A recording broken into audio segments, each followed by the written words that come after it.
By Earth gravity by 9, measuring the carbon in each line. What you will begin to find is the energy of my verbs kinetically move the rest of the words captured in a radiated curve. It will emit electricity through microphone frequencies. Magnetic shields pulse through peace, causing the sun to rise west to east. Holy men predict the return of the beast. Gaping women prepare a fantastical feast. The feds scramble to clear the streets, applying sonic cannery on top of APCs. Transformers short out from EMPs. Wise men stumble lost, forgetting their ABCs. Gorillas break out and begin to speak, telling of the coming forth of Tom Reed, lost in thought, dead in the Bermuda Triangle, flying a mission to begin to wrangle Bruce Banner off the island of Bengal, wearing the lion's head as a belt, walking among the damage he dealt. 200 million disciples carrying swords and rifles, scoped out the sniping with robot dogs and neutron bombs, missiles for his men-at-arms, tanks and predator drones, aircraft carriers full of clones, 50 panda bears all on loan from the government of the Chinese. Every living thing hits his knees, from the highest mountaintop to the bottom of the bedrock, to the center of the Milky Way. Planets align and begin to make way, comets fall from the skies, the ground split and the earth open wide, revealing the copper core inside. His first step on the surface since the last time he cursed it, causing tidal waves to wash over his predecessors' graves. Our enemies begin to swallow their tongues, gasping as their own saliva fills their lungs. They fall, turning blue, and the last words they hear is fuck you. From the slums of Shaolin, bloodline from Sicily, so I'm a nigga who live in the mountains, fucking with nothing but monsters and savages, walking with God.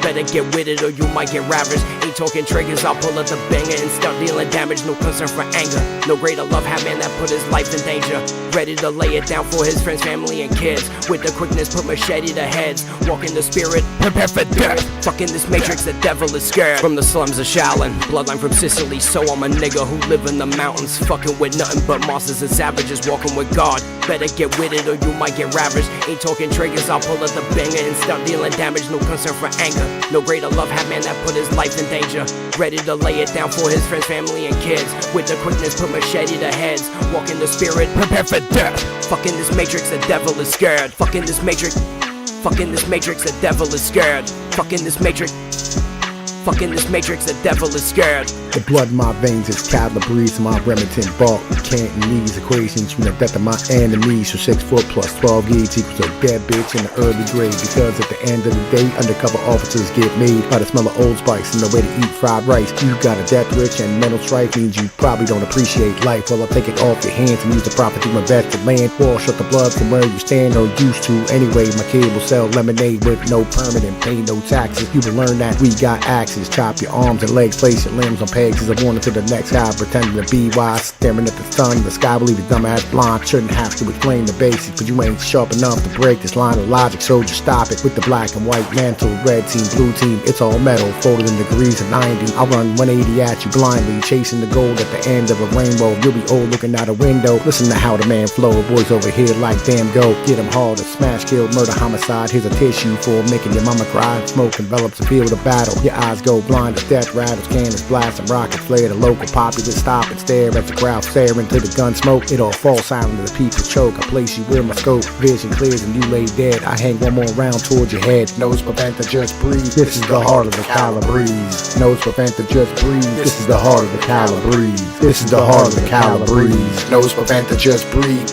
The law's written on the heart of man. Sell your card again for an armament. In this world of sin, victims are willing participants, never give in, only offer resistance. Contain the heat, the devil lose inches. Walking in darkness, no Lucifer needed. Can't even see your BS upon hearing. Used to moving through moving illusions. Move through them clearly, peering into what resides behind your irises. Identify your bitch may not date you to try me. Love come from strength, hate come from fear. Who the fuck you think you talking to, looking in mirrors? Most listen but they don't even hear. Hypnotized and delirious. If I punch you in the face, I bet you feel me. I may seem ignorant, but please remind me why the fuck you're here again. Hell is cold as ice like the Arctic. Life burns bright like a fire, just needs a spark. Let the smoke rise up past the turning sun. Let the carbon fall to the worms and dung. See, I'm off this bitch when the song is sung. And I've been known that before the dawn was done. See the father one, yeah the father one. And I'm off the sun, and I've been known that before the dawn was done. See the father one, yeah the father one. The war for mental placement begins by building in the basement, breaking paradigms and making men face it. Construct a brick of thought and place it. Structures form over long periods. This kind of work is serious, though most take the demo wishing casually. Trolling can destroy family. Mimetic warfare practiced by nation states. Real life be effectively raising stakes. Heart rates increased algorithmically. Strokes and dose for fucking with me. Your eyes attach right to left, left to right. Pull your soul out your body. Nothing left to fight. The Reaper drone circle emitting microwaves. Increasing core temps. It's just another way to push your inner pressure up barometrically. Boyle's law. PSI move inverse proportionally. So as to push your head deeper underwater, your inner thoughts push out harder.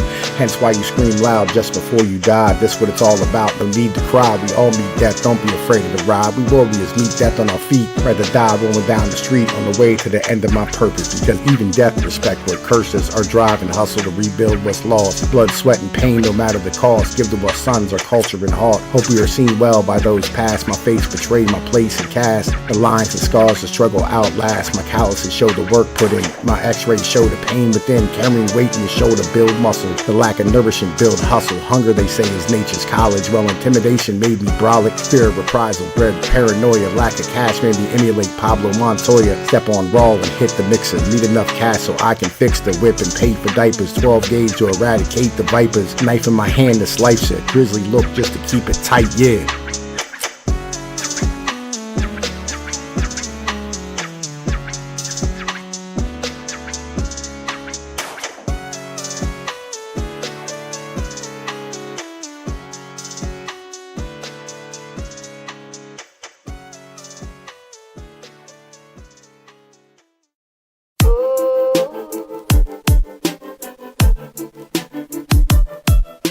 America, ha ha, home of the brave. Our elders fought for freedom, now you're home and enslaved. In God we trust, yeah, it's printed on our money. We falling far from God, so I think it's fucking funny. In the age of information, how your average man a dummy with an open book of knowledge in his palm or in his pocket.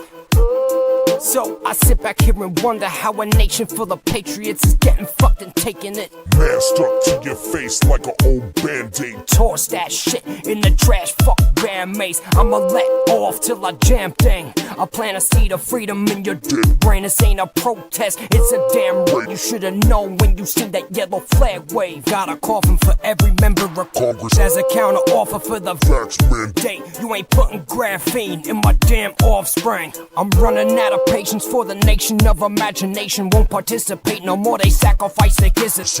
An attempt to indoctrinate mine in the head. Time to take them to the street and show them where the line is red. They pushing us around and we must stand up now while we still have the ground before the enemy surrounds us. We must break our system down, rebuild it from the ground up. War is easy when the math is millions against thousands. When the money has no value, battle to the last man standing. Let me be your introduction to the lead standing.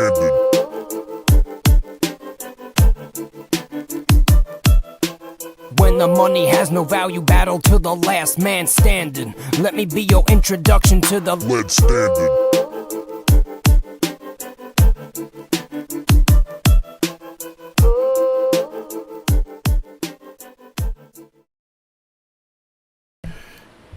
Yo, what up, what up, what up? Welcome back. By the way, I'm proud to be, as I said, the first vice president, first black woman, served with a black president.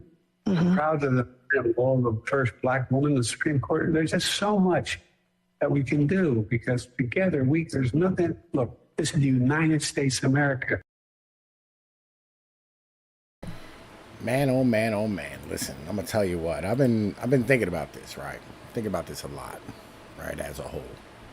And I'll be honest with you, okay? I really do think that, and I mean, when it comes down to it, Joe Biden might be like the best president we've ever had, right? And I'm gonna tell you why I think he might be like the best president we've ever had. Because the president ain't shit but a goddamn costume motherfucking monarch.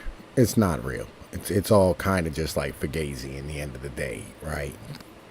And in being a costume monarch, his job is basically to like do like take pictures and shut the fuck up, right? That's why like Barack Obama was like so loved, because he did nothing, right? Like when they said when they were trying to pass like that fucking Obamacare shit, they were trying to stand here and, you know what I mean, like fucking get a hold of him, and they couldn't, because like, yo, he wasn't interested in talking to anybody. He wasn't interested in working with anyone at all, right? because, like, you know, he's not president. He was a costume artist. He was there to, like, wear Jordans, play basketball, and hang the fuck out, right? Like, that was his job. He went around the world and traveled and shit and did whatever, right? And, like, he was a good spokesman, right? Like, he spoke well. But with Joe Biden, it's even better because he doesn't even have to speak. You know what I mean? Like, oh, that's even better. Like, he can't even express his own fucking thoughts. Like, imagine him trying to stand here and, like, put out policy. Like, yo, fuck, that motherfucker can't talk. You know what I mean? At the end of the day, right? Like, you know, this is what it is, bro. You know what I mean? And I want to show y'all, like, how, like, all this shit, like, actually fucking works. You know what I mean? Like, because I covered this when it happened, but I'm assuming there's some newbies around here. So I'm gonna show you the best of Curtis Yarvin. You know what I mean? Let's have a conversation. This has put a lot of blood on my hands. Outgunned, the Fast and Furious scandal, only on Fox Nation. It's had an entire class of people known roughly as public intellectuals, philosophers. Now, a lot of them even then were buffoons, but not all. They Yo, what up, TK? were some serious people. That whole class is gone. Those who took their place study and talk about mostly themselves, their identity. It's narcissism, not philosophy. One of the very few left operating in the shadows of the internet, needless to say, is a man called Curtis Yarvin. For years, he blogged under the name Mencius Moldbug. Now, we should say that Curtis Yarvin has a job. He's a software developer. But purely because he had something to say, he wrote about 1 million words for free on the internet about his life philosophy. Now, personally, I would be lying if I said I understood all of it, don't have the necessary IQ to claim that. But I can say, having read a lot of it, See, that's super respectable, man. See, that's why I like motherfuckers like Tucker. Because Tucker's willing to go, like, bro, like, I'm kind of an idiot. I'm going to tell you what, folks. I'm kind of retarded, all right? Just go over to Infowars.com and buy you some Super Male Vitality. I owe $2.7 trillion. Like, it is what it is. Like, let's keep rocking. it's interesting as hell, provocative, gets you thinking, and more than anything, adds needed perspective on the moment we're in now. For the crime of saying interesting things, Curtis Yarvin has been hounded nonstop by the people who write Wikipedia, by the banks, by the people who maintain the status quo at all costs. We think, particularly because we have a full hour, that it would be worth talking to Curtis Yarvin about what he makes of the moment we're living in right now. By the way, if you're interested in reading more, he writes on Substack. It's called Gray Mirror, is his feed, I guess, on Substack. Anyway, Curtis Yarvin, a genuinely interesting person. We're honored to have him with us today. Thank you for that lovely intro, Tucker. I'm pleased to be. I don't know. This is one of those conversations. Does that sound too fake? Was that too fake? No, I mean, I'm not even, I just have wanted to have you on because I think you're really interesting. I don't understand everything that you're arguing. I don't know if I agree with it or not. But I do know that you're considered highly controversial by people, which is almost always a sign that you are saying things that are worth thinking about. I've read a lot of your stuff. I don't think you're a hater in any sense. You're not calling for anyone to be heard. I don't think you're crazy. I think you're pretty far out in a way that is worth thinking about. Anyway, thank you for coming. I appreciate this. I think actually just to put the, I think the best slur out there is that if you read my Wikipedia biography, it basically has me saying that black people should be enslaved because they're congenitally stupid. Which is a remarkable thing to say. Yeah, I fucking agree, man. Listen, like, keeping up with his reading list is fucking insane, bro. Like, I'm trying, dog. I'm trying really fucking hard to keep up with his reading list. And it's just, man, is that shit fucking tough. You know what I mean? But, like, listen, we're gonna keep rocking. Actually, I think that's what my bank canceled me for. And it's, if you actually read the place that it's coming from, it's this sort of beautiful conjuncture of two sort of completely separate things, neither of which says that. But if you sort of read it straight out, kind of stereotypically, you read that. And I'm just like, this is beautiful. Like, this is a beautiful work of propaganda directed at me. But it's such a slur. I mean, I know. Children and yeah. I think recently my son actually got canceled from his soccer team for that. I'm not sure, but there was something like that. It worked out well in the end. It's a remarkable experience, sort of, and in a way, like when I look at the things that, sort of out of this million words that you get sort of noticed or canceled for, you basically learn how to not do these things and how to not create the opportunities for these kinds of strange constructions. But it's just so interesting that they want, and I can't overstate this, since for our audience that reads, take an hour and read Curtis Yarvin, and it bears no resemblance to the way that it's characterized, but it's interesting that they focused on you to shut you down. You're clearly saying things that threaten them. So let's just give our viewers a taste of what you actually think. So our withdrawal from Afghanistan devolved immediately into a profound humiliation for the United States and the American empire, such as it is. Take 3 steps back as a philosopher and assess what this tells us about our current system and our leaders. Whenever you're humiliated, it should always be a learning experience. Yes. You're being, as a person, you're being humiliated because you learned something that was painful to you, that you didn't want to know or didn't want to be reminded of. Yes. And that's a beautiful thing. It's a beautiful thing, having been humiliated. And it's a beautiful and necessary and wonderful thing. And there are 2 kinds of people who respond to humiliation in 2 different ways. Either basically they take that in and they're like, okay, what was it that I learned that was so painful? And how do I avoid making the same mistake again and getting humiliated again in the same way? Or, they're sort of more the narcissistic type, and they go into this kind of narcissistic rage where they're just like, I never want to hear it. They blame the messenger, essentially. and they blame the messenger. And so, with sort of the fall of Afghanistan, I think that there are a lot of people who still think of the US government as having the competence that it had 50 years ago, 70 years ago, even in the fall of Saigon, which was basically a masterpiece compared to this. Yeah.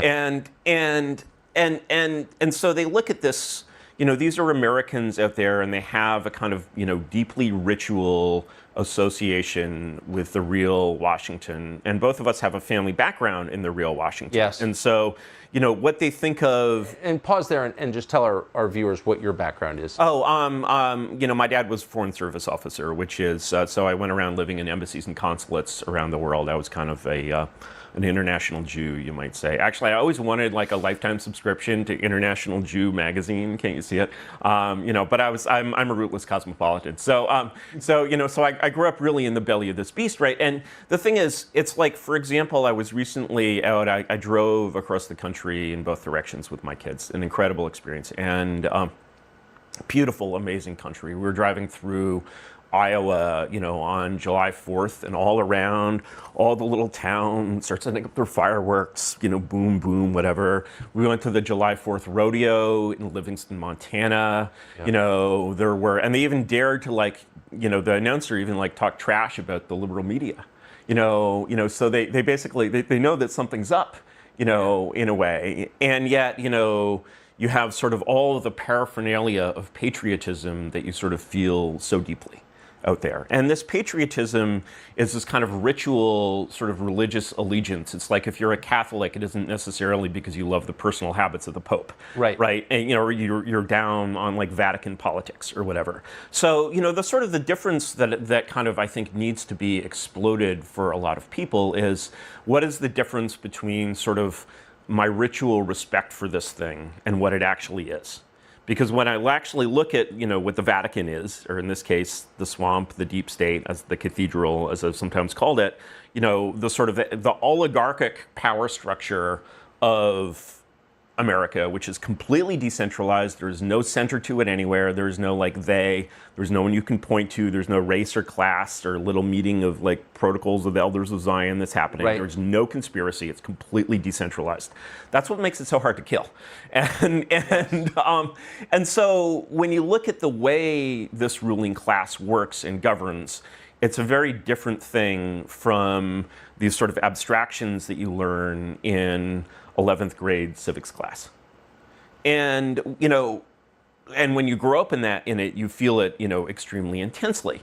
And so, for example, people will go and they'll vote for president, and they'll, they sort of vote as if who is sitting in the White House was who was in power. And they'll use these terms like, Trump is in power, Biden is in power, et cetera, et cetera, et cetera. And it's like, guys, Americans, when you're inside the belly of this beast and you look at the White House as an organization, and the White House is not even really properly controlled by the president. The White House's whole budget and organization is set by Congress. It's full of permanent employees. It's not even, but if you look at the White House as a whole and measure its kind of relevance to the normal process of the executive branch, of the actual government that people like our parents lived and worked in, you're like, it has almost no relevance at all. In the deep state, as Americans, it's a Turkish word that Americans have learned to use. It's a great word. In the deep state. Man, listen, I got off at like 1:30. I came home, got laid, went to sleep for a little bit, woke back up, made some food, and like here I am, bro. Like just, I don't fucking know, bro. Like when I'm done with this, I'm gonna go work on my car. this is where I am, Ivan. The way you regard this election, this stupid, really ceremony that happens over there, that's like there's a clown show for the clowns. It's like a storm on the surface above a coral reef. You're a fish in the reef. You're going about your fishy business. You're eating algae or whatever. There's a big storm. You're kind of sucked back and forth a little bit. You feel it. It makes it a little harder to nibble algae. But like waves are not breaking on you. Yeah. And so waves are not breaking on you down there. And so when people look at this thing, they sort of make this kind of couple of mistakes. They're like, okay, we elected Trump, so Trump's in power. I'm like, well, if you took that phrase literally and you said Trump is in power, for example, Trump is the chief executive of the executive branch. One way philosophically to think about this question is, how much power does Donald Trump personally have over this executive branch? That's a hard thing to measure, but one way to measure this is to know that it has two endpoints. So he could have no power, or he could have complete power. He could have 0 or 1. So where is he in his power over the executive branch, which constitutionally is under his complete control? Where is he in terms of his power over this organization? Is he closer to 0 or closer to 1? So one way to ask that question is to say, well, could we increase his power by 10 times? Could we make the White House 10 times as powerful over the executive branch? Very easily. Could we imagine, at that point, we're reaching the powers of, say, LBJ? Could we make the White House 100 times as powerful over the executive branch? At this point, we're up to the powers of FDR. So, people think when they vote for Donald Trump that they're voting for the same job that FDR had. They're actually voting for like 0.01% of that job, which is a really serious, that is a really serious misinterpretation of reality. And foisting that level of a misinterpretation of reality on people is actually, it's a really serious offense. It's really not good. And so why is it not good? It's not good because you're gaslighting people. They're basically looking at this simulated world. One way to think about this question, I will get back to Afghanistan. Yeah. One way to think about this question is and this is a very fundamental question of political science. I'm a member or a votary of what some call the Italian school of political science, or the Machiavellian school. I want to just pimp the best intro to this school that is available, which is The Machiavellians by James Burnham, written in 1940. It's actually his best book. Most people say The Managerial Revolution, which is really not as good in my opinion. It's good, but this is amazing. And Burnham is basically like, look, you have to assume that you're living in the Truman Show. You have to assume that the entire nature of political reality may not be as you conceive it at all. And so, you're electing Trump or you're electing Biden, and you're thinking, you're sort of changing the course of the nation. You're actually kind of moving these fish in the coral reef, back and forth a few inches with, the big waves you think you're generating. And you're making a misinterpretation of reality, which is like someone who thought that Queen Elizabeth II was actually in charge of the UK. And so everybody knows when they look at the Queen of England that the Queen of England does not actually run the government and cannot say off with his head and all of the things that a queen could do. They know she's not a queen. They know she's basically just a very classy Kardashian. Yeah. Sorry, royal family. As a monarchist, I'm never going to live this one down. But they know that she's just a very classy Kardashian. And the thing is that legally, you know what Queen Elizabeth II can do? She can veto an act of parliament. She actually has the right to veto just like the president does. Do you know when that power was last used? It was last used, I believe, in something like 1707 by Queen Anne. And what the British did was, I mean, this is a very old thing. What the British did was they basically had all of this conflict in the 17th century between, the Stuart monarchy and the rising middle classes. And the eventual solution was that they replaced the real monarchy with a fake monarchy. Right. Which, had no actual sort of real power. And this transition was like through William of Orange and Queen Anne. And a lot of people hoped that Queen Anne, who was actually a Stuart, would restore the Stuarts. And of course she didn't. And so at that time, this myth that here you have the king or the queen and they're actually in charge, but they're actually fake. This is an active weapon of deception. Right up to World War II, people are like charging, who would die for the Queen now? Like for this, classy Kardashian, right? In World War I, guys are going, over the top across the trenches for, the king.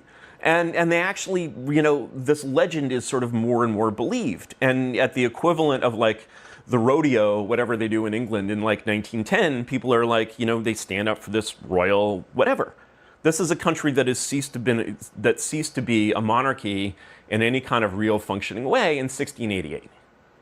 So people can really very much misunderstand the system of government that they live in, and feel, if you're like, one way, very simple way to sort of think about, the question of democracy is you can ask two questions. Do we I mean, listen, so like I was talking with Gio the other day, right? Well, I'm talking to Gio a lot, right? You know what I mean? And me and Gio, like, we're on the same page with this type of shit. And we have conversations about guys like John Adams, right? And Gio knows, like, I'm a Machiavellian guy, you know what I mean? Like I study Machiavelli, I study, like, you know what I mean? Like, all of his, like, his mental and how governments are set up. And so did Adams. Actually, Sam Adams wrote about fucking Machiavelli, which is fucking crazy. Because it was like one of them type of things where a proper fellow did not stand here and read such trash or whatever the case was back then.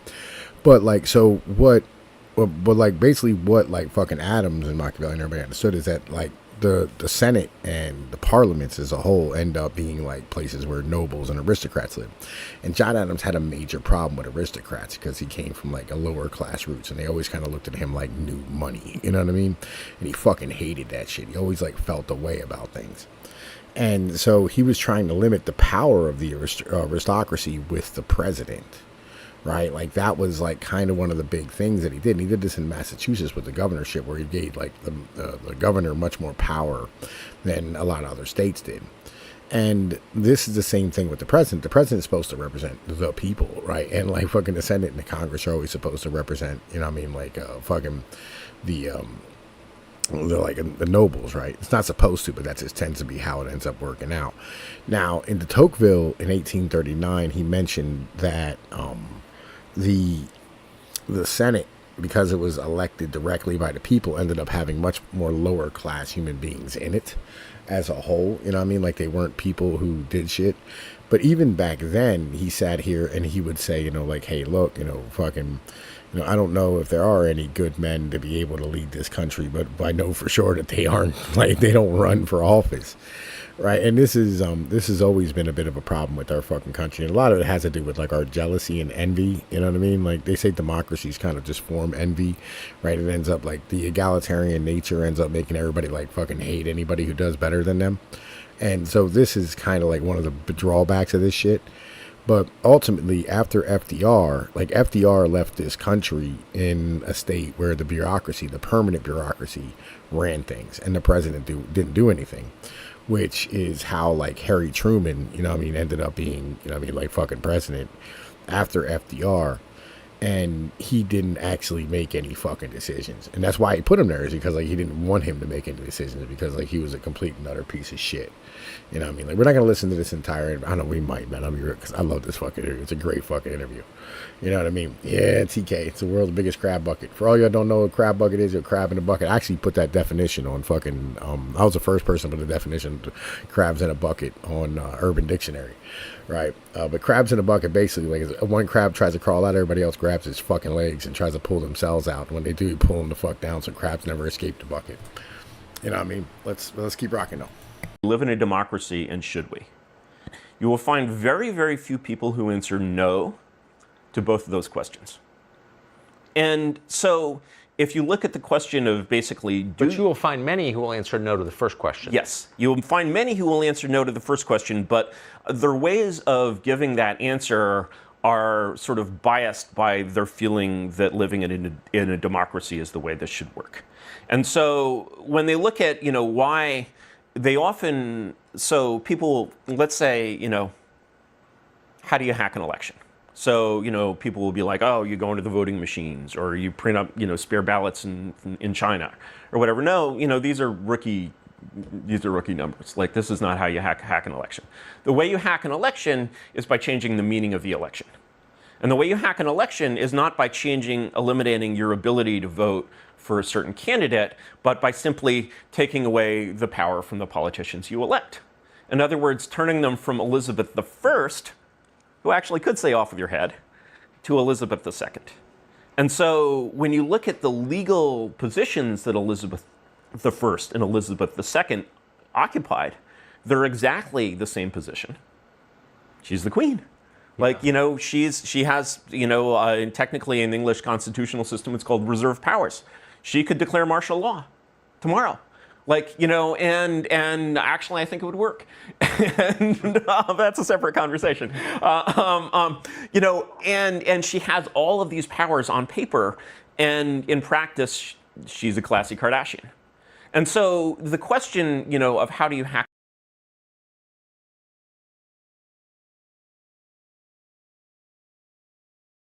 national debt? He had the largest national debt of any president in a 4-year period, number one. Number two, that $2 trillion tax cut benefited the very wealthy. What I'm going to do is fix the tax system. For example, we have 1,000 trillionaires in America. Billionaires in America. And what's happening? They're in a situation where they, in fact, pay 8.2% in taxes. If they just paid 24%, 25%, either one of those numbers, they'd raise $500 billion, I should say, in a 10-year period. We'd be able to wipe out his debt. We'd be able to help make sure that all those things we need to do, child care, elder care, making sure that we continue to strengthen our health care system, making sure that we're able to make every single solitary person eligible for what I've been able to do with the COVID, with dealing with everything we have to do with, look, if we finally beat Medicare. We beat Medicare, folks. I'm saying, remember, we beat Medicare. An election is very, very simple.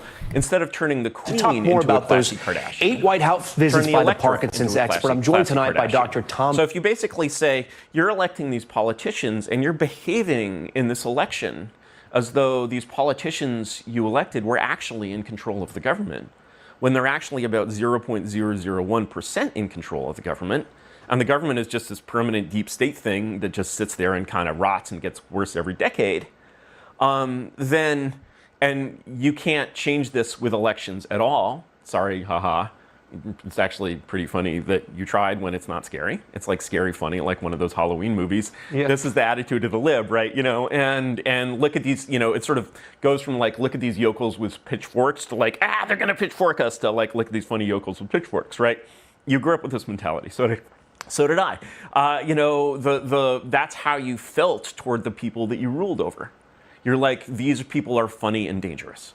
This is the attitude of Brooklyn toward the Midwestern conservative. You're giving me your famous Tucker look. Is that because you're confused? No, I'm not confused at all. Do you not recognize this attitude? I recognize it, but all of a sudden the synapses are firing, and I'm just thinking deeply about what you're saying. Right. So the thing. And by the way, can I say one thing?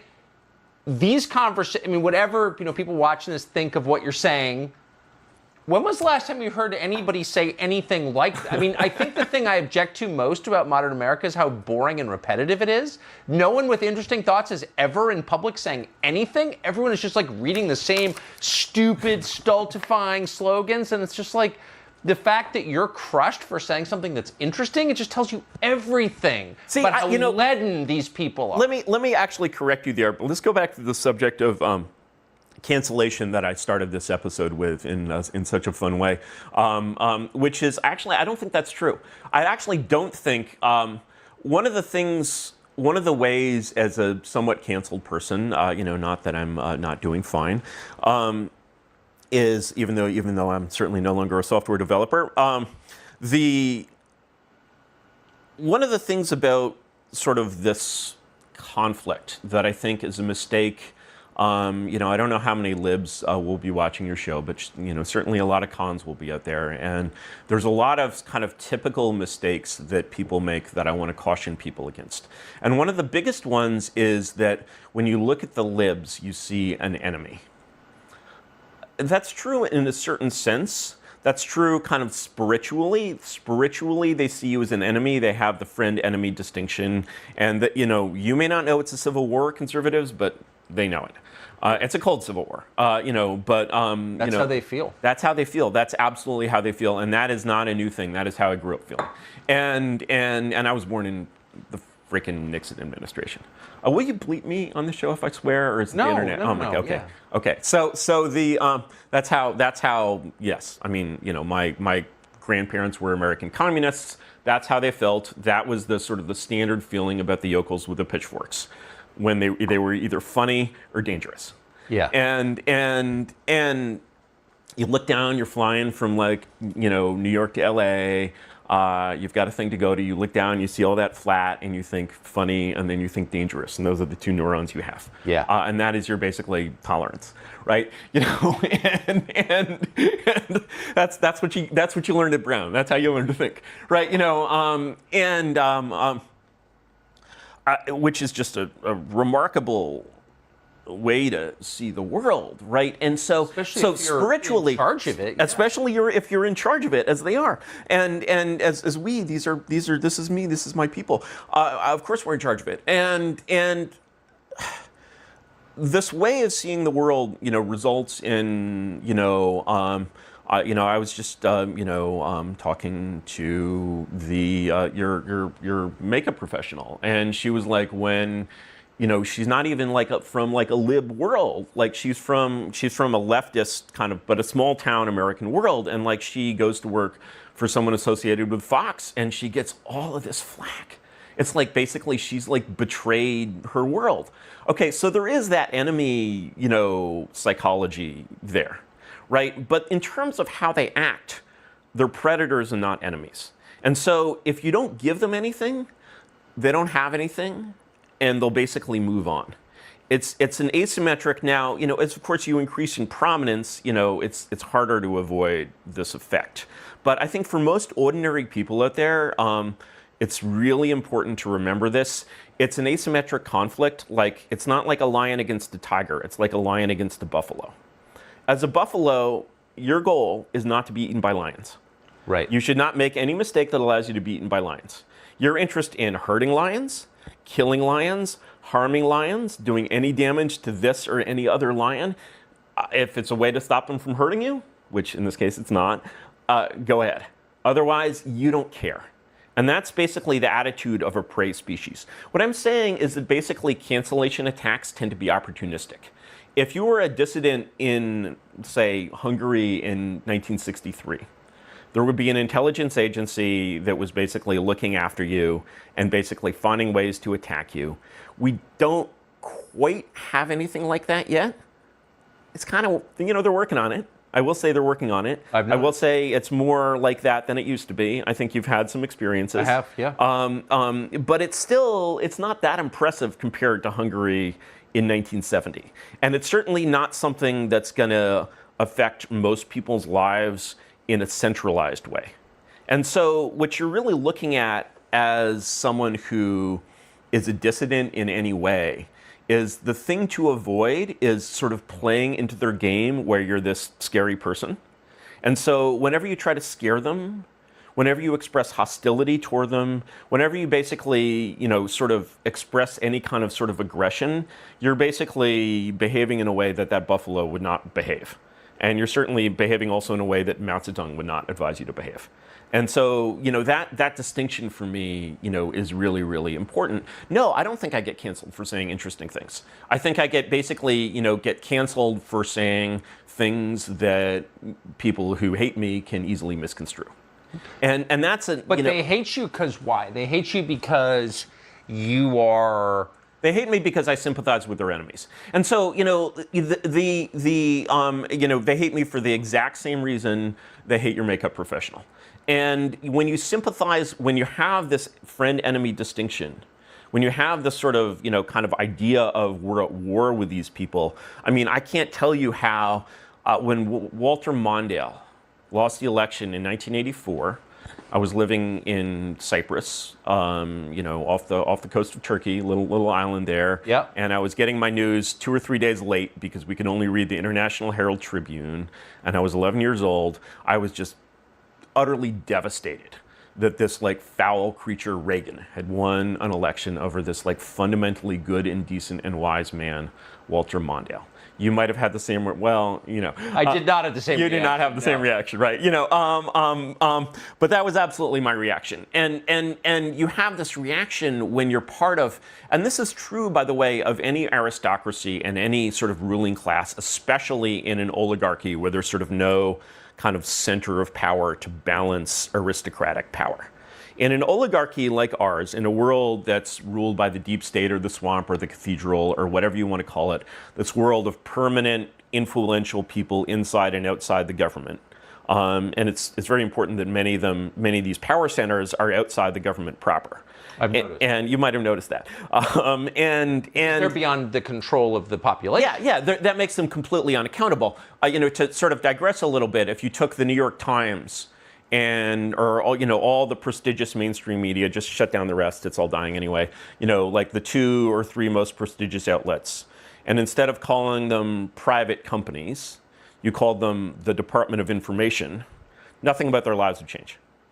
They would still be the official purveyors of official information. Yeah. What you have is actually these sort of government agencies that, due to our wonderful Constitution, have grown up, sovereign, beyond the reach of any accountability whatsoever. In fact, you can make a pretty strong case that the most powerful organ of government in the government today is not even in the government. I would say it is probably the New York Times. It's at least a reasonable thought. And, the interesting question is, okay, is the New York Times a democracy? Is it, how is the New York Times governed? And then you think about it and you're like, oh, I see. It's a 5th generation hereditary absolute monarchy. And try as you may, you cannot eliminate this form of government. And that's what gives it its weight and its prestige. The very font that the New York Times is written in is saying, respect this 5th generation, it's 5th, is it 5th? At least generation absolute monarchy. And in fact, I think one of the reasons that we've had this sort of, woke explosion since, I try to not use that word because if you've noticed, they've stopped using it. Yeah. But it's so easy to say. One of the reasons we've had this latest woke explosion since 2013, actually, I think one of the problems the Times has now, for any Times people who are listening, I know it's not likely, but any Times people out there, I think your problem is that you have a weak king. I think the latest Sulzberger is letting his office be run by the office slack. Yeah. And I think that basically that is doing what an oligarchy does, which is to reward increasingly unbalanced perspectives. That's a very interesting observation. Why do oligarchies reward increasingly unbalanced. I mean, that would seem like not a great self-preservation strategy. Yeah, there's no strategy here. It's a decentralized oligarchy, right? And so, you basically have to sort of look within this mindset of the American governing class, the people who you went to a good school, right, Tucker? I went to a bad school. Well, really? Yeah. I went to Trinity College in Hartford, Connecticut. I wish I didn't. Never mind. Trust. Well, I was unimpressed to be there. I was unimpressive while I was there, and I'm ashamed that I wasted 4 years there. Well, I'm a legacy Brown admit, and I'm not sure I needed the legacy admissions, but the fact is I got it. And Brown University in Providence, Rhode Island. Yes, and Brown University in Providence, Rhode Island. And, all I can say about these people who believe the woke explosion started in 2013 or whatever is, they should have been at Brown with me in 1991 because it's exactly the same doctrine. Yeah. And so that just means that its roots cannot be later. It's like if you found like a bat coronavirus from 1991, right? You can't say, well, this was created in 2013. Right. Right. And so it's a very deep problem, and it doesn't date to 1991 either. This is sort of a deep strain of thinking in the American aristocracy, in the American upper class. It's the way these people who sort of were my people think. And, where does it come from? Oh, my gosh, where does it come from? I think that, there's a couple of ways that you can answer that question. One fun way is to answer it genealogically. And so you can kind of work backward in time and say, who are the people, take the way the average American college student thinks in 2021. Now let's find the people in 1921 who think like this person. Where are these people? Do they exist? Were these attitudes invented? And if you go back in 1921 and you look for people who think like Americans today, you will find these people. They'll be in Greenwich Village. They'll be in Provincetown. They'll be, contain many like super rich trust fund people. They're the people that John Reed went to Harvard with. Right. One of the things I say is, the most accurate historical movie that I know of is Reds with John Reed, because all you have to do is take these people, put them in funny clothes, give them funny. All right, man, listen, I seem to be boring y'all with this shit. You know what I mean? I get it. Like, this is super interesting to me, you know what I mean? But it might not be super interesting to y'all, right, at the end of the day. So, let's have a conversation about this, because I think it's fucking important and whatnot, right?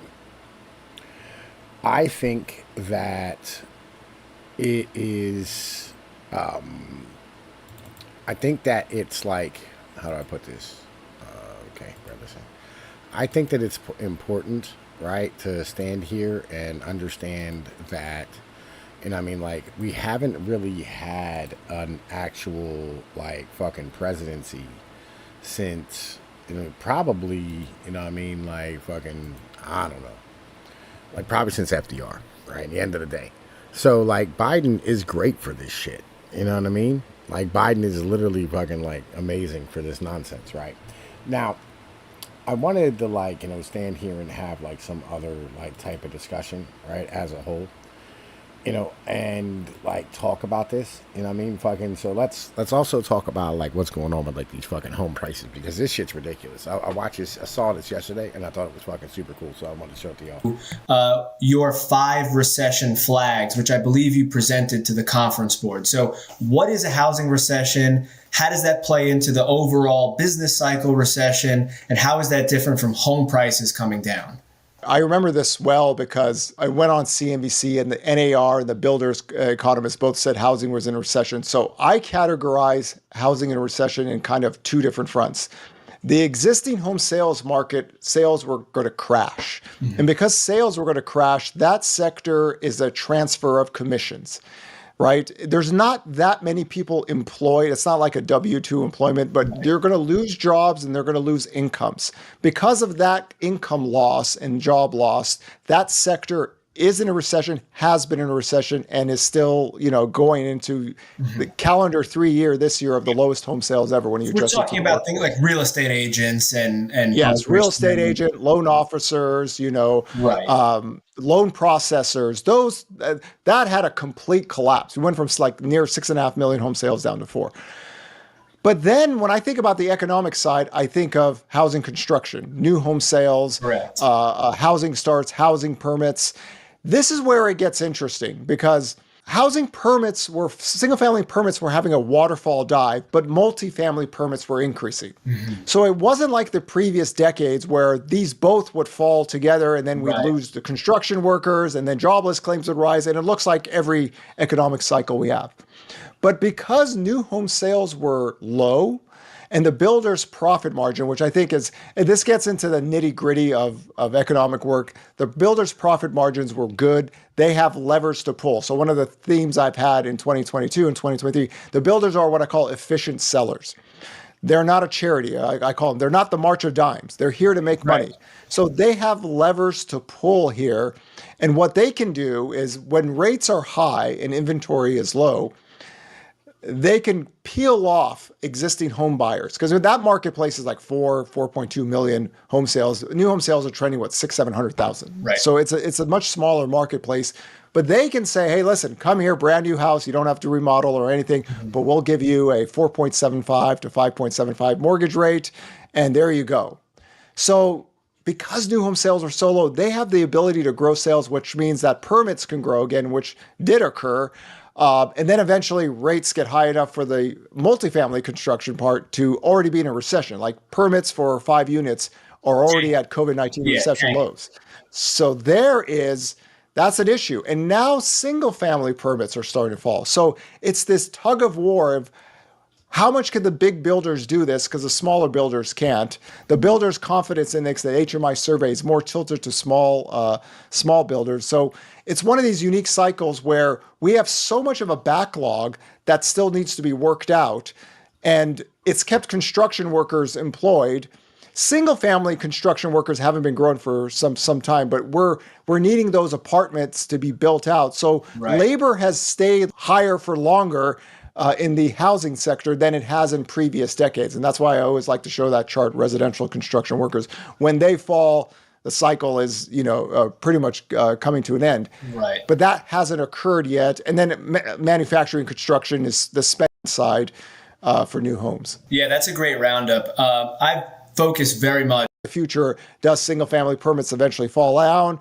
Multifamily permits are there. And once those completions are done, they don't have work. And that's how it's worked for many decades. But it's such a unique cycle because we never had this backlog. The builders have an advantage with rates, and there's a lot of apartments that still need to be built out. So it could be confusing unless you primarily focus on the construction side and the labor side and the demand side for new homes. Yeah, that's a great roundup. I focus very much on residential construction cycle as part of the business cycle. And you're exactly right that we had a huge downdraft in single family permits, single family construction spending, as well as the third element of construction, which is residential improvements. All of those things started to come down, but you had this asynchronous rise in multifamily construction spending, which didn't really start picking up until late 21, beginning of 22. Then you sort of saw the multifamily peak and come down. The single family then started to come back up. Now, like you said, we're starting to see all three of those buckets, improvements, multifamily and single family, collectively starting to roll over, which potentially is maybe why the unemployment rate's starting to tick up a little bit more. And we may be looking at a renewed downturn or a continued downturn from what was just a really extended cycle here. I want to ask you one question on residential employment, because if you look at building permits, total building permits, they're at about the same level today as they were. If we took out the 5 units and remodelings, you would actually have a downturn in single-family residential construction workers. But since we have the other two, there is your reason why we've been able to keep employment going. And then the remodeling work and everything that has to go into fixing up homes. There's a lot of construction. There's a lot of homes that need to be rebuilt. And that's one of the variables that have kept the wrong this time. In traditional recessions, actually nominal home prices grow. I try to teach people about real home prices, and people just don't care. I remember in 2019, real home prices went slightly negative. There's me on this big screen, and I said, "Hey, this is great news for everyone." And there was people like, "Who cares about real home prices?" But real home prices could go down. I think the equilibrium of home prices. We have a live weekly tracker, and what we saw, and this goes back to the key date was November 9th. And November 9th was a really, really trying to thread a needle call about home prices, because home prices were falling, home sales were falling, but the existing home sales market, which is different than the new home sales market, it traditionally does not go below 4 million after 1996. So back in October 27th of 2022, I was like, okay, the next move lower is going to be, or the next move in rates is going to be lower. I think 4.25, the 10-year yield was at. The dollar was super strong. We had market stress. London was going to lose its pension funds. The Bank of Japan had to intervene. Yep. The IMF told the Fed. There was a lot of stuff. So I said, okay, now maybe the next move will be lower. And if the forward-looking data gets better, and I need just about 12 weeks of purchase application, and if home sales stop going down at 4 million, because we had just gone below 5 million. So that's a vicious down call for the last few months of the year. Then we go back to stable demand and low inventory.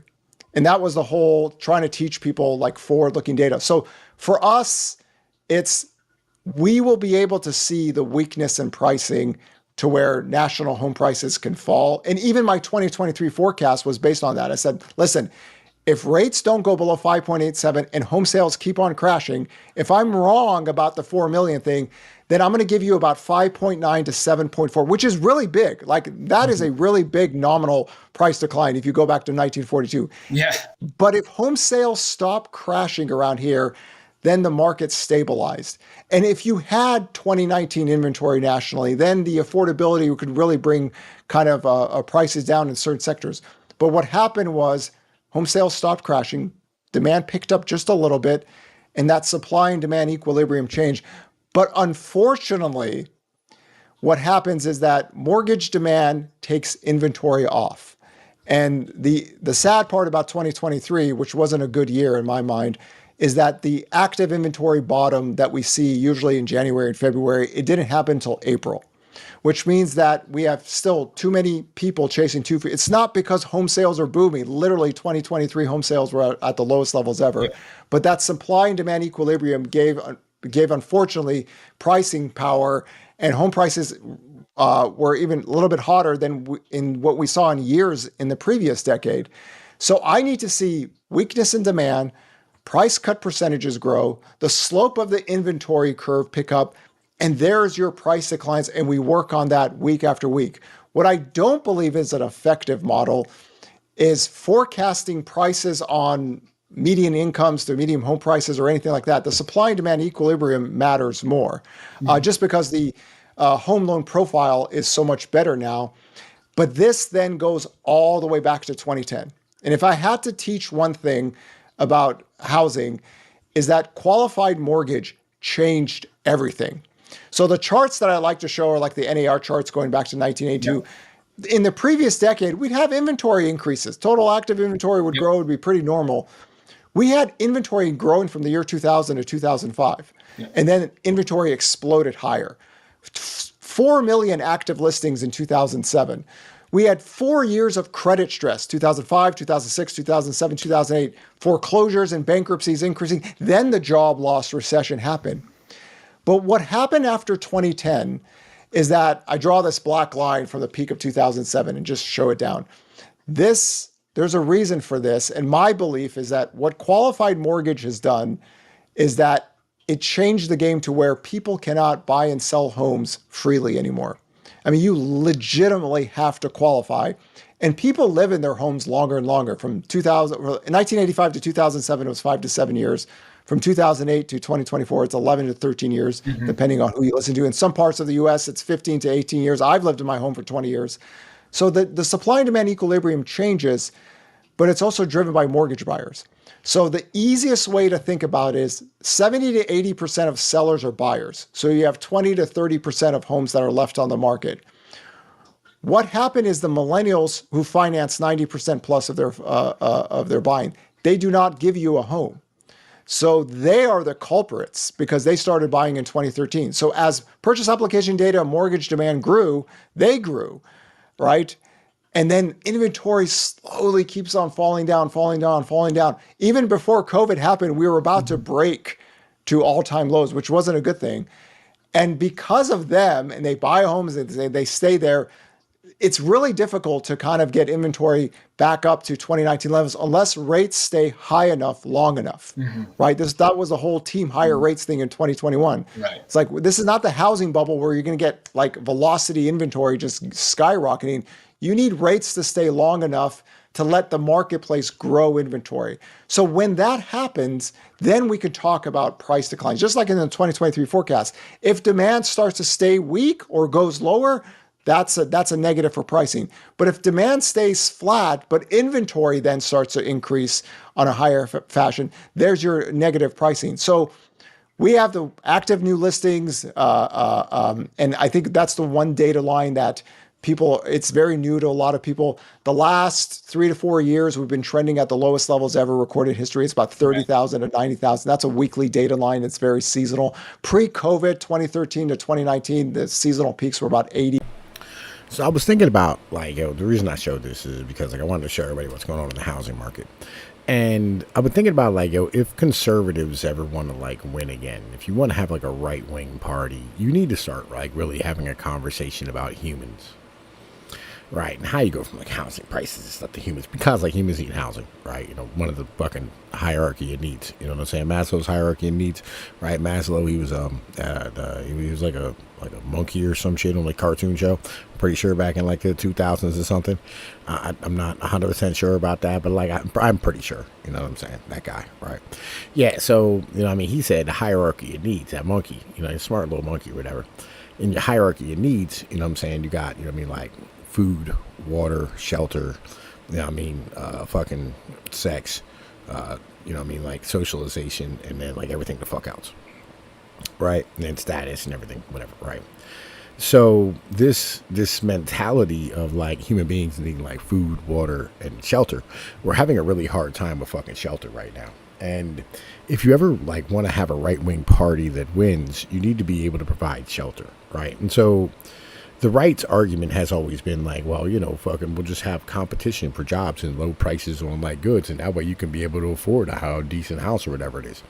But that doesn't work. And then like they push Jesus, and that doesn't never work. That's fucking stupid, right? I'm like, it's like, I'm a Christian. It's fucking dumb. Like, bro, listen, you need culture. You have to have like something to hold your wife there. Like, bro, like Jesus isn't going to keep your wife with you, dog. You know what I mean? Just not how that works, right? Like, I understand like the dude in the cross. You know what I'm saying? Like, you know what I mean, the white guy who wasn't white, like he'll help you, you know what I'm saying? You know what I mean?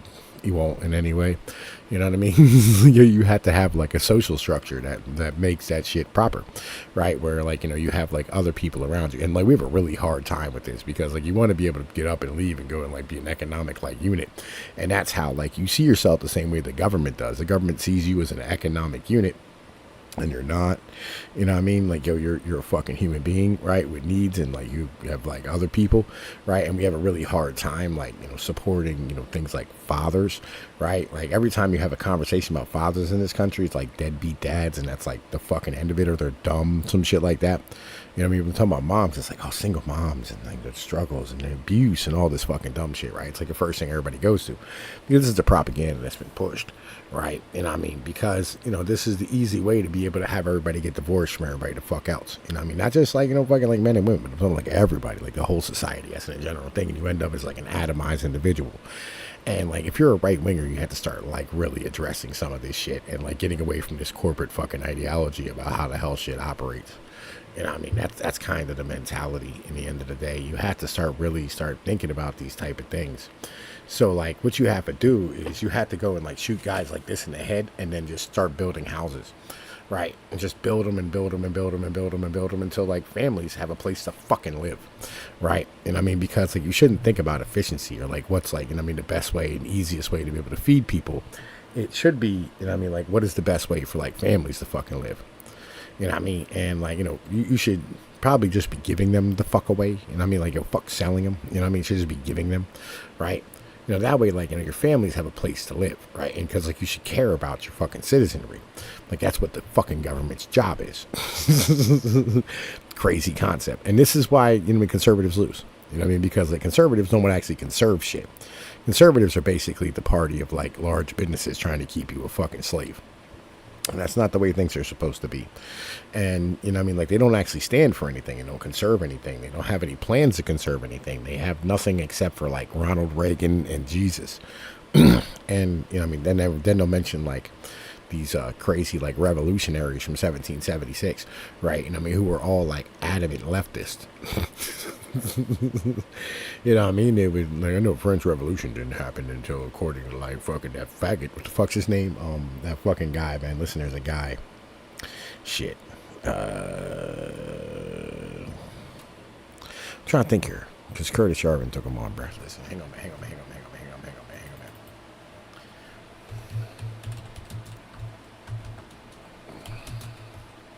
Rufo, Christopher Rufo, right? Which, by the way, y'all, any of y'all fucking hear that shit yet, bro? Like, that shit was great. You know what I'm saying? Right, yo. Like, yo, it's fucking, you know what I mean, gangster. Like, I'll be real with you. Because Kurt, like, yo, fucking, Rufo is fucking dumb. Yo, Rufo is fucking stupid. Check us out. We're gonna like this. Narrated by Skeptical Waves. Note from the editors, the following essay is part of our dialogue series, conducted via written exchanges, which aims to bring together the best minds to analyze and debate controversial issues in depth. Yo, Joker, listen, bro. I mean, let me explain something to you, Joker. Still out there, I don't know. Right, by the way, welcome. You know what I mean? And motherfucking Dingleberry, nice to see you. Right, yeah, you don't have a dead cat bounce with Biden because, like, he's already dead. But, I mean, and you could, like, if you bounce him off the ground, he might bounce like a dead cat. You know what I mean? But, like, yeah, you know what I mean? Fucking, it's stupid. You know what I'm saying? Like, yeah, fucking. Yeah, TK. See, this is, bro. You're on my page. You're on my page, y'all. Like, real shit. And see, these are the things that, like, build, like, culture and nationalism and these type of things that actually make fucking sense.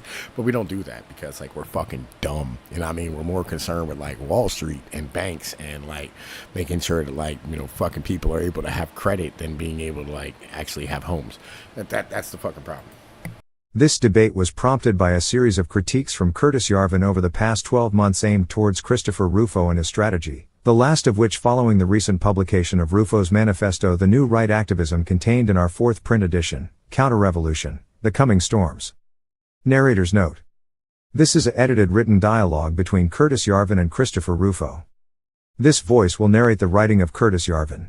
This voice will narrate the writing of Christopher Rufo. A conservative is someone who thinks our national story has gone off the rails. The windows are closed, but he feels a terrible bump and clatter under his seat, and a most untrain-like tilt to the passenger carriage. Everything is in slow motion.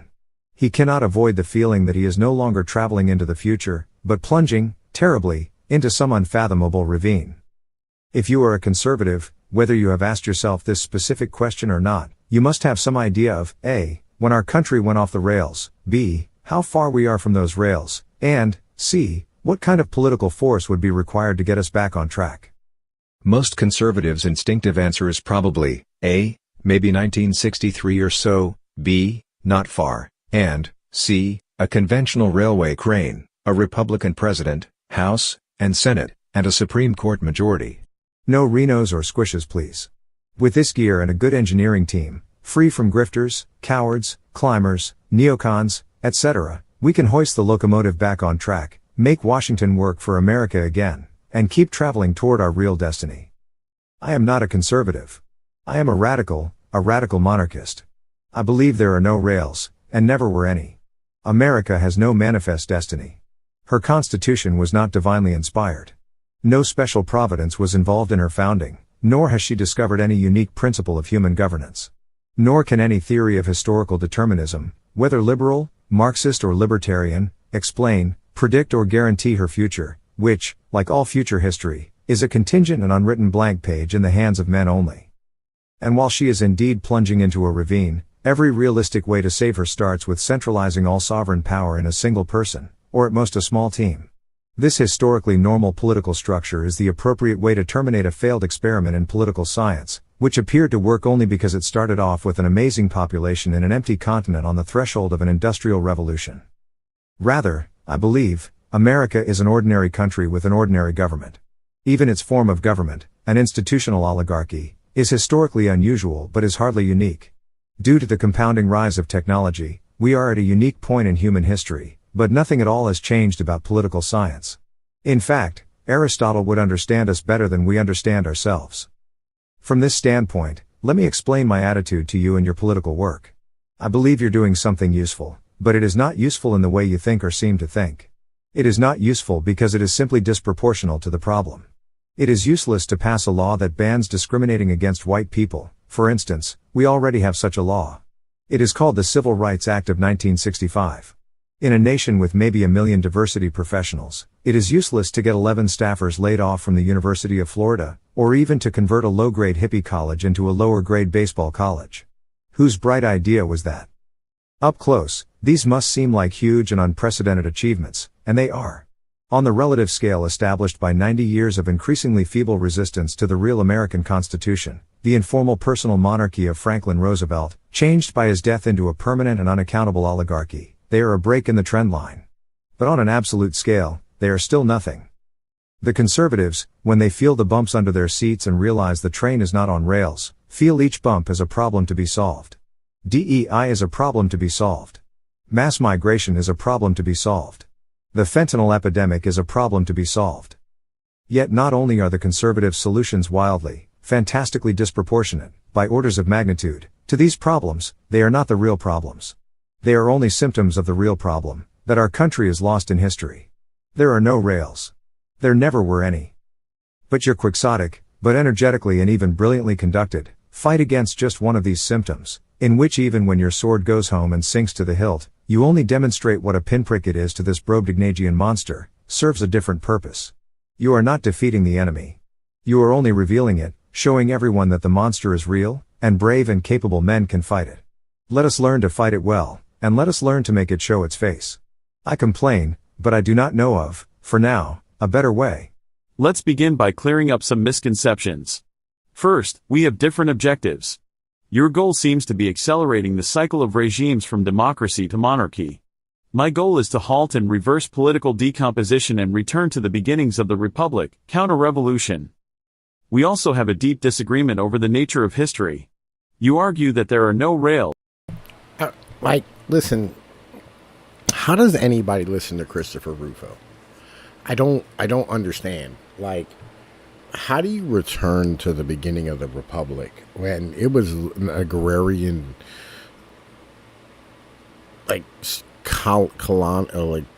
post-colonist fucking slave owning, export led fucking, just what? How do you? Because I'm down for that 100%, right? I am 100% down for going back to being an agrarian-based society. I mean, nobody else is, right? But I am 100% down for that, 1 million fucking percent. But I know he's not, and that's not what he's talking about. He's talking about having the same politics, and that's fucking retarded. Yo, listen. No destiny, no divinity, and nothing beyond human contingency. This nihilistic argument creates considerable problems for you because it eliminates all possibility of making normative judgments. What is the ground of your convictions? What is the tellus of your political system? And, if America is ordinary, contingent, and accidental, why care about its future at all? My conviction is that there is a logical structure to human nature and, consequently, a structure of political order. The American founders were not ordinary politicians, but men of extraordinary vision and virtue who solved the core political problem posed by classical political philosophy and thereby created the most secure, free, and virtuous republic in history, with unprecedented innovations in commerce, technology, and the arts. All right, listen, man. We've had these conversations, right? I mean, not on here recently, because I haven't really put out a lot of my newer thoughts yet, you know what I mean? But keeping it 100, the basic premise of human society and political economy is that, you're doing things for the future generations, right? Not just for yourself, right? And you're building things for them, right? The problem is when you have like a society where nobody wants to invest in the future because like it's fucking just completely off the rails and bananas, and none of it makes any sense because like we don't have any fucking culture, and there's nothing being passed down, there's nothing to pass down, there's nothing worthy of being passed down, because like I'll be honest with you, I don't like Ford F-150s, and I, even though I do love cars, like there's no part of me that goes like, hey son, listen, I got to tell you about the myth of the Oldsmobile 442. The 1971 Oldsmobile 442, son, had a 350 cubic inch engine that was carbureted. Like that's not like, had a 700 R4 transmission. So it was amazing, right? These are not things that like you want to pass down to your fucking kids. You know what I'm saying? Like, yeah, you like to pass that car down and your love of vehicles or whatever it is, like your love of engineering, that type of shit. But like, that's not culture in the end of the day. It's just fucking not. And we don't have culture because like the most fucking single moms know how to cook or Totino's pizza rolls. And like, I'll be honest with you, I've fucking have maybe had that one time my entire life, and I spit it the fuck out because it was fucking disgusting and microwaved. And like, I don't eat things out of a fucking microwave. So this is just nah, bruh. Like, it's just fucking dumb. I feel like you don't understand how political economy works, right? Because like, what you're doing is you're trying to go like, listen, I want to have a government that allows you to be able to have the freedom to do what you want. No, what you need to do is have a government that actually makes fucking sense. And have borders that make fucking sense, and understand that the reason why this place was so fucking goddamn amazing is because like we have 2 fucking ocean moats and the greatest piece of fucking arable fucking farmland in the world overlaid by the largest fucking river system in the fucking existence. That's why this place was amazing. And on top of that, we killed off all the Indians with smallpox and us murdering the buffalo with our guns, right? This is things that I know that like you don't want to have conversations about. And then you add in, like the slavery, all just all the things that we did. We're pretty much raw luck, or just bad, right? So we've gotten there. You should probably disintegrate this bitch and break it into what the fuck it's supposed to look like. But let's keep going. Ridicule the category of problems to be solved, but pragmatism is the Anglo-American political spirit. I see in your pessimism an excuse for inaction. I am grateful that you recognize that my work is valuable in revealing the enemy and that brave and capable men can fight it. This Yo, TK, man, listen, so like I actually have an early 2000s Tahoe. It's amazing, right? But it's not, because like I keep having to fix it repeatedly. I gotta go fix it again today. I just had the brake lines put on, and like a dude I paid to put the fucking brake lines on, like laid it across the exhaust manifold, and they fucking are now leaking. So I have to do all types of ridiculous shit. Yeah, you turn their barium mounds into golf courses. That's probably not the best thing we've ever done. Just keeping this 100% honest. This is enough. I have no illusion that my work alone will topple the regime. But I am doing what I can to contribute to that possibility in the future. Small victories yield new insights and open up new lines of action. Politics is not an abstraction. Real-world fights generate greater practical knowledge than idle fantasies. You sneer about 11 staffers laid off at the University of Florida, which I cannot help but find puzzling. In fact, we abolished all public university DEI departments in multiple states, poisoned the concept of DEI in the realm of public opinion, and sent the private DEI industry into contraction, with prominent firms slashing DEI programs to the bone. This is only a beginning, of course, but there will always be a beginning, and it is better to fight, win, and build in small succession than to speculate about some future cataclysm. American history teaches us that every revolution, or counter-revolution, begins with a break in the trend line. Well into the 1770s, Samuel Adams and the Sons of Liberty despaired that the fight with the crown would never come. But they patiently seeded the ground, disseminated their propaganda, established their small conspiracies, and drew the British into a series of dramatic fights. It was because of that work they were ready when the moment came, able to turn a triviality, 300 crates of spilt tea, into a world historical event. You assert that you're a radical. But who is really the radical here? As we both know, the word radical means striking at the roots, which is earthly, tangible, physical work. Your work, while providing valuable concepts and metaphors, is not grounded in experience. It is ethereal, rather than earthly, literature, rather than politics. You are not digging to the roots, but grasping at clouds. I am a conservative, but not in the... I feel like Rufo's not digging at any roots. I think that's the problem with Rufo. Right, at the end of the day. Like, we go to the roots. Yarvin goes to the roots. What Rufo does is, like, treat symptoms. Like, he's drinking Robitussin for, like, lung cancer. It's not helpful. You know what I mean? Like, you might stop coughing, but that's not, you know what I mean, like anything good. The way you imagine. I use the label as a convenient way to position myself in the political debate, but I am neither conservative by temperament, nor by political ambition. I want to destroy the status quo, rather than preserve it. But I am not so naive as to think that it can, or it should, be destroyed all at once. There are principles and elements deeper in the structure that hold profound truth. And I believe that excavating and reanimating those principles is what we should be doing. Chris, you were a liberal in your 20s? Yeah, TK, I agree. The interest rates rising and them not having the ability to have cheap capital to keep just throwing at fucking nonsense is literally what killed DEI. Like, just keeping it a buck. Right? Or at least your teens? There's no shame in it. If I'm wrong, at least I know you worked for PBS, so you know the mindset. You realize, I hope, that when you were a liberal, you were lost in the liberal myth. You were just as smart as you are now. But your present history of the world you lived in was just plain nonsense. It was Plato's cave. This narrative, which of course most people like us are still just as trapped in, is one in which it is impossible to think logically. Any real plan made within this false narrative will come to pure disaster, because its calculations will fail, like trying to build a rocket within a physics engine in which 2 + 2 = 5. But somehow, you believe you have a perfectly clear historical picture of the 1770s? This is like saying that since...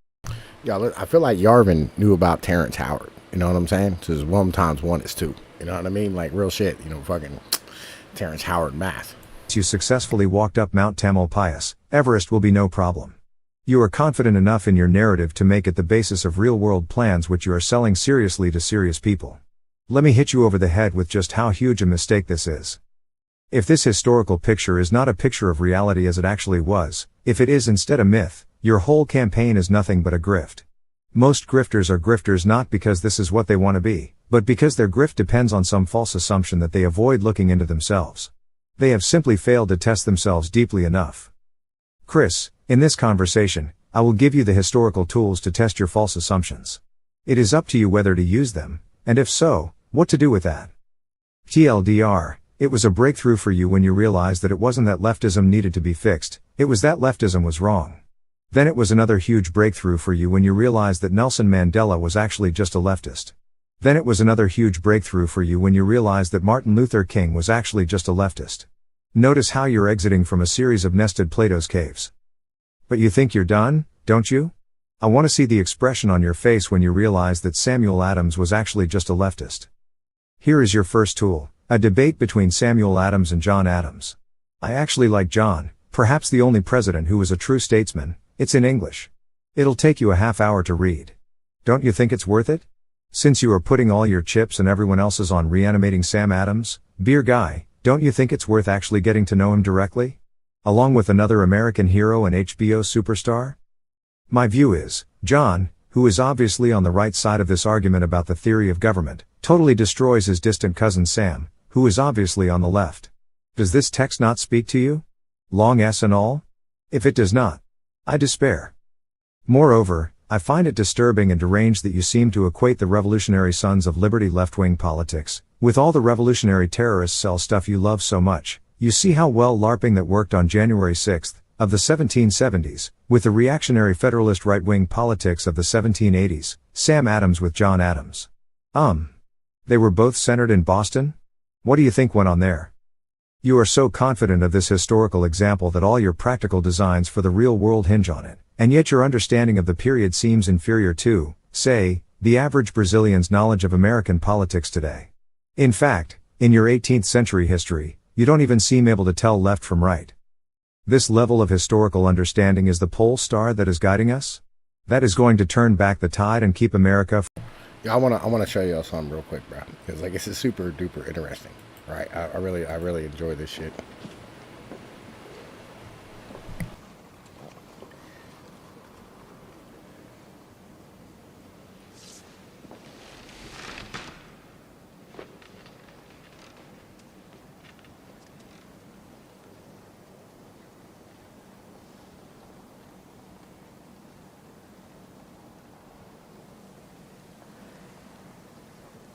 United States of America. The United States of America have appointed me Minister Plenipotentiary to Your Majesty.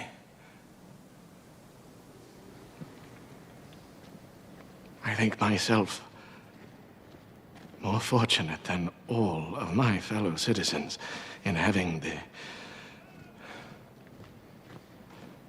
distinguishing honor to be the first to stand in Your Majesty's presence in a diplomatic character. I shall esteem myself the happiest of men if I can be instrumental in restoring the confidence and affection,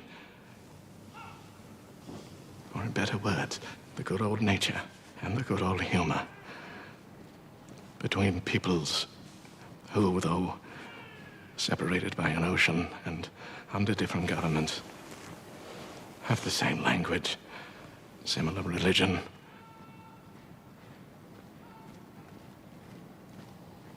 and kindred blood.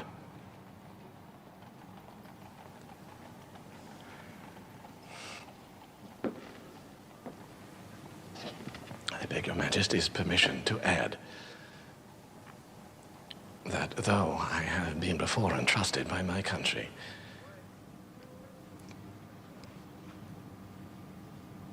it was never in my whole life in a manner more agreeable to myself.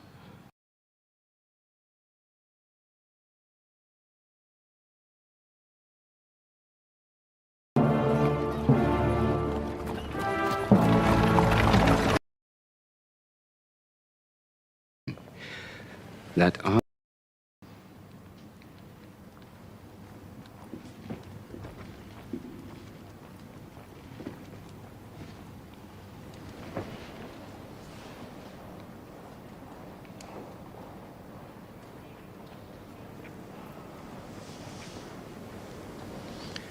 the circumstances of this audience are so extraordinary. The language you have now held is so extremely proper, and the feelings you have discovered so justly adapted to the occasion, that I not only receive with pleasure the assurance of the friendly disposition of the United States, but that I am very glad that the choice has fallen on you to be their minister. I will be very frank with you. I was the last to consent to separation. But the separation having been made and having become inevitable, I have always said, as I say now, that I would be the first to meet the friendship of the United States as an independent power.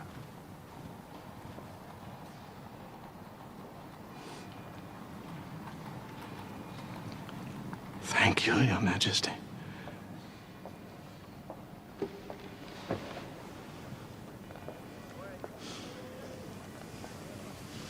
There is an opinion among some people, Mr. Adams, that you are not the most attached of all your countrymen to the manners of France.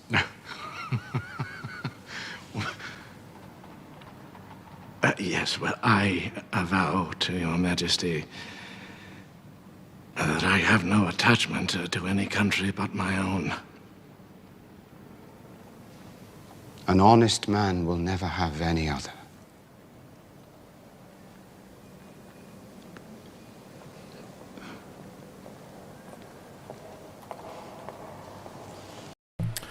Yeah, man, like legit, like this is the thing about like these motherfucking people that most of these motherfuckers have no idea about, right? You know, like they really don't actually know like what the fuck it is that they're like talking about when they say these words, right? Like, oh, I want to go back to the beginnings and shit. Like literally that means that, you know, you're gonna actually like have to become, you know what I mean, like farmers and like be part of the land and attached to the land and, you know, not be able to be like fucking cosmopolitan elites and shit, you know what I mean, to be anywheres, right? You can't be worried about fucking money. You have to be worried about like your people, and you're not really interested in that. At the end of the day, you're just, they're fucking not, you know what I mean? Let's keep rocking. From becoming the third world? I say to you, on behalf of all your donors, fans and supporters, what the hell, Chris? As you must know, America went through two republics in the late 18th century, the Articles of Confederation, 1777 to 1789, and the Constitution, 1789 present? 1789 to 1861? 1789 to 1933? 1789 to 1965? Take your pick, I guess, lol. Question: beyond its military leadership, do you know anything about the first American Republic, other than that it failed? Who were the political leaders of the Congress of the Confederation? Who was the first president, for instance? Why did it fail? Why do you think this period has been utterly bleached from modern American memory? My American inspiration for regime change, the reactionary coup that shut down the old Congress and created the Constitution. 1780s politics is not 1770s politics. And there is always a Plato's cave around the Plato's cave. Do you think John Adams skins his cousin alive? Bear in mind that this is an older, chastened Sam Adams. Think Bill Ayers the education professor, not Bill Ayers the terrorist. Try this 1770s debate between John Adams, on the left, and Jonathan Sewell, on the right. You'll see Adams gets completely owned himself. Try this refutation to the Declaration of Independence, on the left, by Thomas Hutchinson, the greatest American statesman of the 18th century, on the right. And Hutchinson is neither a Jacobite, nor a Catholic. You, a right-winger, have never read a right-wing history of the American Revolution. Try this one by Sidney Fisher, from 1903. Neighbor, you are in for a treat. You don't have time? Oh, you have time to use your narrative of the period, which is ancient leftist garbage with a weird Harry Yaffa neocon 20th century egg wash, as the leading star of your program. But you don't have time to look into whether this historical novel has anything to do with reality, or whether you just think your big plans will work because something like them worked in Dune, or Spider-Man, or Paw Patrol. Even everyone's two favorite American statesmen, Thomas Jefferson and John Adams, cover this territory in their incredible exchange of letters 40 years later. Jefferson asks, who can ever tell the story of the American Revolution? Adams is like, nobody. Why? Because everything public was propaganda. Then as now. What did you think? Do you think Goebbels invented propaganda? Chris, you unbelievably innocent person. You are pretty shrewd in the 21st century, I grant it, but once we turn the time dial back to the 18th, you make Forrest Gump look cynical. But then Jefferson and Adams both agree that this history, by Carlo Botta, a moderate post-Napoleonic liberal, written in the style of Thucydides, is good. And it is. It's not Fisher, but can you at least maybe read Botta, before you keep going off on 18th century history, as if you just completely knew you knew what you were talking about? Remember when you used to think that way about Dr. King? Is it so hard to understand that Sam Adams is just another mythic hero with two left feet of clay? Pro tip, the American Revolution was basically the Vietnam War in the 18th century, and you're currently inhabiting the Jane Fonda position. This is what I meant by lost in history. It's actually more like stoned on history. When you reread your response above, doesn't it seem to blossom with a vague and glorious haze, like Obama's autobiography, wafting from the windows of a broken-down VW Beetle? And you believe not only that the political narratives of the 18th century were true and worked as designed, not despite themselves, for them, but that they also will work for us. Jesus. Nurse, I'm going to need the Thorazine, stat, no, the big vials. Do you have any idea how different the Americans of 24 are from the Americans of 1774? Don't you know that the most basic principle of constitutional theory, one thoroughly shared by the founders themselves, is that no constitution is adequate for all peoples? Or am I wrong? Maybe Haiti could use our constitution and its principles, too? Golly gee. Why hasn't someone tried that? Call the Clinton Foundation. You are simply on crack. It is easy to ask yourself if you are using history appropriately or not. If you are using history appropriately, the people in that history would, if brought to the present time, approve of the way they are being represented. I am pretty sure that if you could bring any of the founders on a tour of 2024, they would agree that the regime they saw had nothing at all to do with the regime they invented, except perhaps inasmuch as it falsified all their theories. Certainly if they had to choose between George III and this, they would go with George III. Shit, they would probably go with Henry III. And you're taking their names in vain? As for your achievements, here is a simple way to evaluate them. What would you do if you had absolute power?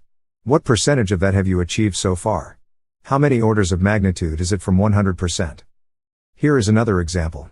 You must be aware that woke is a synonym for progressive. You probably even know that progressive, at least after 1930 or so, meant what Leslie Fiedler, Dean of the Liberals, defined it as in 1953, communist or sympathizer. And communist in American political discourse has a special meaning, a member of the party, which means nothing today or in any other party. No one today could speak of a fascist or sympathizer, or even a Trumpist or sympathizer, since neither is an existing revolutionary organization. Somehow, we all use the communist meaning of communist. Forget about this pretzel logic, forget the long defunct history of centralized American communism, and progressive just means communist. Therefore, your struggle against wokeness is precisely paralleled by Joe McCarthy's fight against communism. Now, compare the achievements of McCarthyism to yours. Compare his situation. Here is the full passage from Fiedler, in his essay on the Rosenbergs, describing the progressive articles of faith of the 1950s. The belief that the state and its courts are always wrong, that the bourgeoisie is always wrong, and especially that the United States, the bastion of capitalism, is always wrong, with the corollaries that no Negro, Jew, or progressive, i.e. communist or sympathizer, can ever be anything but innocent. So, McCarthy lost. He was utterly destroyed. And what did McCarthy have on his side? The state. The courts. The FBI. Now, in progressive theology, these institutions are always right, because all of them have been completely captured. What is your plan to take them back? You would only get to where McCarthy started out, and McCarthy lost. What we see with these victories is that, since they are victories only in name, all they do is make the enemy change its name, like James O'Keefe's victory over Acorn. Question: is there anyone who you got fired who is actually, right now, looking for work? You could check. I reiterate that it is all in vain, and it will have exactly the same long-term impact as Ward Connerly's crusade against affirmative action or Anita Bryant's war on gay. I feel like he he writes for too long, bro. Like, legit. You know what I mean? Like, yo, same as his talking, like, he just goes forever. Like, he's just an Energizer battery. Just keeps going and going and going and going. Right? Like, that's a pain in the ass. You know what I mean? Like, legit. He just stacks so much shit on top of you that you can't, you know what I mean, do anything. But that's the same problem. You know what I mean? It is what it is. For every faceless drone you fire, you activate and energize the equivalent of 10 more. You are just pruning the forest. Brushing aside your insults in search of your argument, I cannot help but notice you make multiple errors of fact and employ a shallow, one-dimensional conceptual framework. For example, the Civil Rights Act was passed in 1964, not 1965. Samuel Adams was a Puritan maltster, not a Marxist brewer. I hate it. I hate that shit so much. The pedantic shit, you know what I mean? Like, it was 1964, not 1965. And does it change anything? Does that fix anything you just said? Does it change the argument in any way? Shut the fuck up. In fact, the concepts of left and right did not emerge until after the French Revolution. Yeah, listen, so the concept of a state didn't exist until Machiavelli said in 1500, but you still apply it to the Greeks. Shut the fuck up again. Stupid. So your conceptualization of the American Revolution, which I believe is better described as a counter-revolution, is obviously ahistorical. They literally fought off a king and an empire. It's 100% a revolution. Shut the fuck up. Similar to reading Shakespeare through a transgender lens, and no more illuminating. The main problem is you look at history ideologically. You assess events against a single axis. No, you... Yo, why does anybody listen to Chris Rufo? Like, real shit. Why does anybody listen to him? Like, all of these people, right, are just all of the conservative leaders. Charlie Kirk, Chris Rufo, I forget the other retard's name. Fucking, hang on a minute. I'll look him up. 1 second. Who's the guy with the dumb face?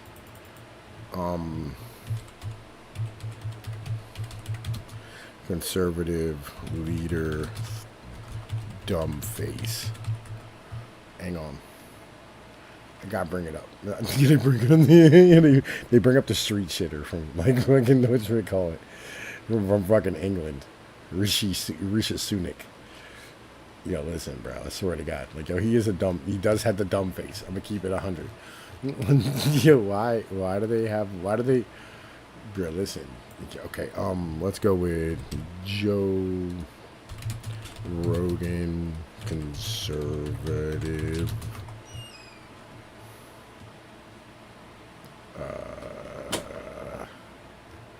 Conservative guest? Who was the guy? Now, listen. Conservative guest. It wasn't the Walsh guy. It was Tucker. I love him. Fuck, Tucker's cool as shit. But this guy has like a super dumb face. He's got like a really dumb face. I didn't even put that in. You know what I mean? Shit. And fucking yo, what's his name came up. Not Christopher Rufo. By the way, how tall is he? That is something else, bro. Like, legit, how tall is fucking Christopher Rufo? Christopher Rufo. Oh, bro, listen, it's probably not going to tell me on YouTube, you know what I mean, how tall he is. You know? Joe Rogan.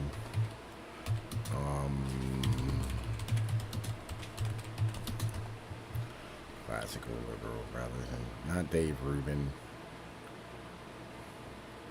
Right. I forget who the fuck he is, bro. Like, legit. Fucking. It aggravates me. I don't remember who the fuck he is. Well, let's look up how tall Christopher Rufo. How tall is Christopher Rufo?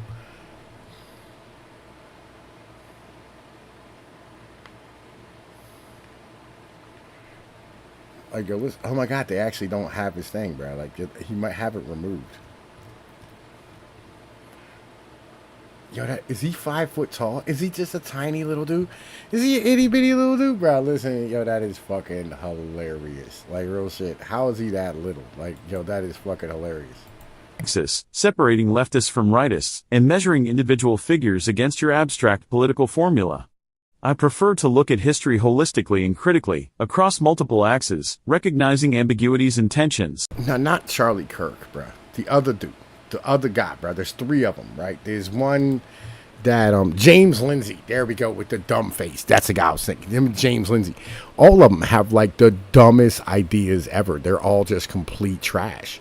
Like, they're just fucking hot garbage. They stand for nothing and everything at the same time. Like, they're literally like pimping out leftist fucking historical views of shit just constantly. They're so garbage. Keeping it 100. In different ways, and for different reasons, I admire Samuel Adams as well as John Adams, Thomas Paine as well as Edmund Burke, Thomas Jefferson as well as Alexander Hamilton. The American Revolution, like all historical events, was a mixture of forces, personalities, and ideas, which, seen as a totality, I believe was a force for good. You seem to disagree. Your the people who argued in the Continental Congress against guys like fucking John and Sam Adams were actual conservatives, right? Like, they literally brought up, like, one of the things that was brought up during that time was like, hey, listen, you know, if we become our own nation and, like, you know, we lead the crown and, like, do all this freedom stuff, eventually black people are going to get free and they're going to kill all of us. You know what I'm saying? Like, that shit was brought the fuck up on some crazy shit. You know what I mean? Like, you know, this is not, you know what I mean, fucking, this is dumb. You know what I mean? Keeping it 100. Like, this is a dumb view of history. Like, you don't have any view of history, bro. Like, you just don't. You know what I mean? You don't have a good view of history, Mr. Rufo. And by the way, if you are 5 foot tall, that is fucking hilarious. Historical method also seems to confuse the nature of victory and defeat. You amuse yourself by condemning the losers of history, yet you celebrate George III, who lost the War of Independence, as well as the royalist governor Thomas Hutchinson, who was chased out of his home, humiliated in the colonial press, and finally self-deported back to England. You acclaim Hutchinson's supposed refutation of the Declaration of Independence, but did you notice where he wrote it? London, England. While the American founders were charting a Novus Ordo Seclorum, your man Hutchinson was impotently whining and complaining at home, an archetype for which, I can appreciate, you might feel some kinship. Now let us transport ourselves forward to the 20th century. With enough italics to make one seasick, you say that Joseph McCarthy lost, he was utterly destroyed. but McCarthy won. He sacrificed himself for the Republic, yes, but if we look at the 20th century as a whole, America was still the last asylum for mankind.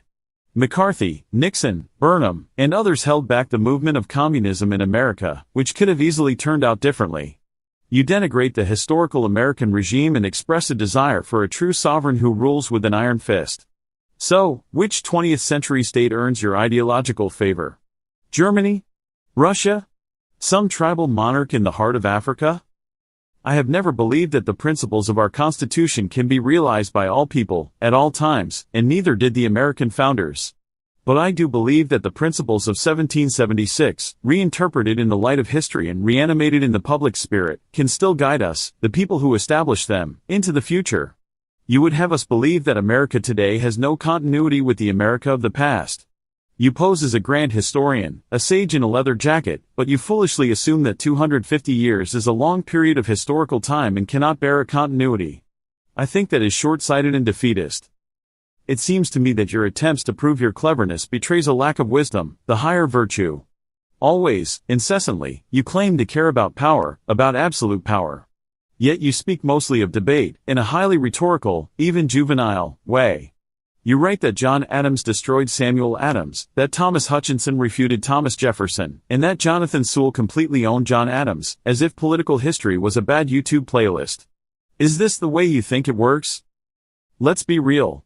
You claim to have immense ambitions, although you don't seem inclined to elaborate on them, but what are your practical accomplishments? My record is well documented.